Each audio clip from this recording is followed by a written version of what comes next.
एक लड़की है जो अपने प्रेमी से बेइंतहा मोहब्बत करती थी, पर प्रेमी उसे मुर्गे की तरह 50 टुकड़ों में काट दिया और कुत्तों को खिला दिया, क्योंकि वे खुद एक मुर्गा काटने वाला था।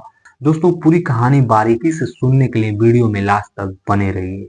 झारखंड राज्य में कुंटी जेरियागढ़ थाना क्षेत्र में भगवान 5 टोकरी के इलाके में एक लड़का रहता है जिसका नाम है नरेश। नरेश अक्सर अपने नानी के घर जाया करता था। वहीं पर एक लड़की से नरेश को एक तरफा प्यार हो जाता है। वे बार बार उस लड़की की वजह से अपने नानी के घर जाने लगा। देखते देखते लड़की को भी नरेश से प्यार हो जाता है। लड़की का नाम होता है गांगी। अब दोनों का प्यार धीरे धीरे परवान चढ़ने लगा था। दोनों के परिवार को पता चल जाता है, पर परिवार वाले इनके प्यार को लेकर कुछ भी विरोध नहीं करते हैं। और एक दिन नरेश गांगी से कहता है कि क्यों ना हम दोनों साथ में चलें तमिलनाडु। वहां पर मैं अपना मुर्गे काटने का बिजनेस करूंगा और तुम मेरा उसमें हाथ बटाना। गांगी नरेश के साथ तमिलनाडु जाने के लिए तैयार हो जाती है। अब दोनों ट्रेन पकड़ के तमिलनाडु चले जाते हैं। वहां पर नरेश अपना मुर्गा काटने का बिजनेस चालू करता है। धीरे धीरे नरेश का जो बिजनेस था बहुत तेजी से ग्रो करने लगता है। उसमें गांगी उसका हाथ बटाती है। दोनों आपस में शादी नहीं किए थे, लिविंग के तौर पे एक साथ रहते थे। इस दौरान नरेश गांगी के साथ बहुत बार शारीरिक संबंध बनाता है।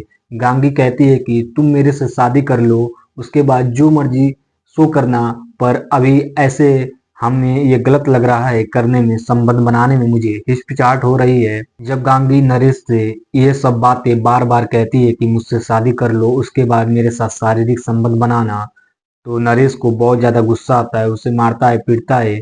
अब दोनों के रिश्ते धीरे धीरे खराब होने लगे थे। नरेश एक दिन गांगी से कहता है कि मैं गांव जाना चाहता हूँ, मुझे कुछ काम है, तुम यहीं पे रहना, मैं लौट कर आऊंगा। उसके बाद नरेश ये बात कह के गांव आ जाता है। अब गांगी तमिलनाडु में अकेली थी। काफी दिन बीत जाते हैं। अब धीरे धीरे जो पैसे थे गांगी के पास वे खत्म होने लगते हैं। वे बार बार नरेश के पास फोन करती है और कहती है कब आ रहे हो। नरेश कहता है कि बस कुछ दिन रुक जाओ, मैं जरूर आऊंगा। कुछ दिन बीतने के बाद नरेश गांगी के पास तमिलनाडु वापस चला जाता है। पर गांगी को नरेश पे शक होने लगता है, क्योंकि नरेश बार बार किसी लड़की से फोन पे बातें करता है।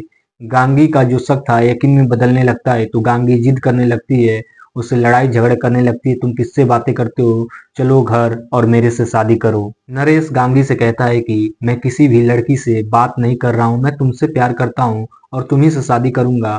और हाँ, समय आएगा तो हम घर चलकर शादी कर लेंगे। कुछ दिन बीतने के बाद एक दिन नरेश गांगी से अचानक कहता है कि मुझे गांव में कुछ जरूरी काम पड़ गया है, मैं वापस जा रहा हूँ और मैं तुमसे वादा करता हूँ मैं जल्द ही वापस आ जाऊंगा। गांगी कहती है कि इस बार मैं भी तुम्हारे साथ चलूंगी और हम शादी करके ही वापस आएंगे तमिलनाडु। नरेश जब ये बात गांगी के जुबान से सुनता है तो उसे गुस्सा आने लगता है, पर गांगी भी जिद पकड़ के बैठी थी कि नहीं, मैं भी गांव चलूंगी। उसके बाद दोनों गांव वापस आ जाते हैं। गांगी नरेश से कहती है कि तुम मुझे अपने घर ले चलो, मैं अपने घर नहीं जाऊंगी। नरेश कहता है कि तुम अपने घर जाओ, समय आएगा तो मैं अपने घर तुम्हें लेकर आऊंगा। पर गांगी को एक बात नहीं पता थी कि नरेश जब पहली बार गांव वापस आया था तो वे अपने इलाके के एक लड़की से प्यार कर लिया था और उससे शादी कर ली थी। ये बात अभी तक गांगी को नहीं पता था। अब नरेश बहुत ज्यादा परेशान हो जाता है। उसे कुछ भी समझ में नहीं आता है। वो सोचने लगता है कि कहीं उसकी बीवी को ये बात पता चल गई तो उसकी बीवी उसे छोड़ देगी, और गांगी को पता चली तो गांगी उसे छोड़ के चली जाएगी। उसे कुछ भी समझ में नहीं आता है। तभी उसके दिमाग में एक प्लान आता है और सोचता है क्यों ना गांगी को रास्ते से हटा दिया जाए। फिर नरेश अपने प्लान के मुताबिक गांगी को फोन करता है और कहता है कि मैं तुमसे शादी करना चाहता हूँ। जोरिया गांव के पास एक जंगल है और वहीं पर एक मंदिर है, तुम वहां पर आ जाओ, वहीं पर हम दोनों मिलकर शादी कर लेंगे। गांगी सज धज कर तैयार होकर नरेश से मिलने के लिए उस जंगल के पास चली जाती है। जब जाती है वहां पर देखती है कोई भी मंदिर नहीं है। वहां पर नरेश एक पत्थर पे बैठा हुआ था। गांगी उसके पास जाती है और कहती है कि तुमने मुझे यहाँ पर शादी करने के लिए बुलाया है, पर यहाँ पर तो कोई मंदिर है ही नहीं। फिर नरेश गांगी से कहता है कि देखो, मैंने तुमको इसलिए यहाँ पे बुलाया हूँ, कुछ जरूरी बात तुमको बतानी है। मैं जब पहली बार तमिलनाडु से गांव आया था तो मैं एक लड़की से प्यार कर लिया था और उसी से शादी कर ली थी। अब वे मेरी पत्नी है और मेरे घर पे है। जब गांगी ये बात सुनती है तो वे अपना आपा खो देती है और उससे लड़ने झगड़ने लगती है और कहती है कि तुमने मुझसे इतनी बड़ी बात क्यों छुपाई। उसके बाद दोनों में लड़ाई झगड़े होते हैं। मौका देखकर नरेश गांगी का गला दबा देता है। गांगी तुरंत वहीं पर मर जाती है।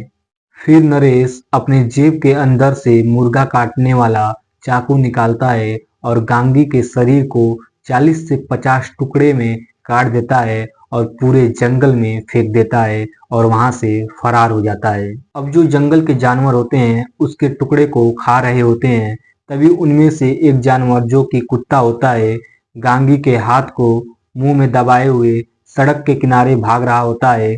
तभी कुछ आदमी देखते हैं, वे तुरंत पुलिस को फोन करते हैं और कहते हैं कि एक कुत्ता है जो इंसानी हाथ अपने मुंह में दबाकर जंगल के रोड के किनारे भाग रहा है। पुलिस तुरंत वहां पर पहुंचती है और कुत्ते से हाथ को छीन लेती है और पूरे इलाके को अच्छे से छानबीन करते हैं तो उन्हें जंगल में 40 से 50 टुकड़े मिलते हैं। पुलिस वाले बहुत ज्यादा हैरान हो जाते हैं और सोचने पे मजबूर हो जाते हैं, ऐसा कौन इंसान होगा कि एक लाश को 50 टुकड़े में काट कर पूरे जंगल में फेंक दिया है। ऐसा कौन दरिंदा होगा। तभी उन्हें कुछ कागज पत्तर भी मिलता है, जैसे कि फटा हुआ आधार कार्ड और बैंक पासबुक।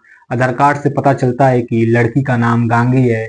उसका पूरा पता पुलिस वाले निकालते हैं और परिवार वालों से संपर्क करते हैं। परिवार में सिर्फ गांगी की मां मिलती है। गांगी की मां से पुलिस वाले पूछताछ करते हैं तो गांगी की मां कहती है कि मेरी बेटी एक नरेश नाम के लड़के से प्यार करती थी और उसके साथ लिविंग में रहती थी और तमिलनाडु जाके उसके साथ काम भी करती थी। दोनों शादी करने वाले थे। मेरी बेटी उसी से मिलने गई थी और तभी से गायब थी। पुलिस वाले तुरंत नरेश की तलाश में निकल जाते हैं। नरेश अपने घर पर ही रहता है। पुलिस वाले तुरंत उसे उसके घर से ही गिरफ्तार कर लेते हैं और नरेश से सख्ती से पूछताछ करते हैं तो नरेश अपना सारा गुनाह कबूल कर लेता है। फिलहाल दोस्तों, पुलिस वाले नरेश को जेल में भेज दिए हैं। अब देखते हैं कोर्ट नरेश को क्या सजा देती है। दोस्तों, मेरा कहानी सुनाने का मकसद यह है कि किसी को आहट पहुंचाना नहीं है, बल्कि समाज में जागरूकता फैलाना है। अगर कहानी पसंद आई तो हमें कमेंट करके बताइए कि आप हमारी कहानी कहाँ से सुन रहे हैं और हमारे चैनल को भी सब्सक्राइब करिए। मिलते हैं किसी और कहानी में, तब तक के लिए जय हिंद।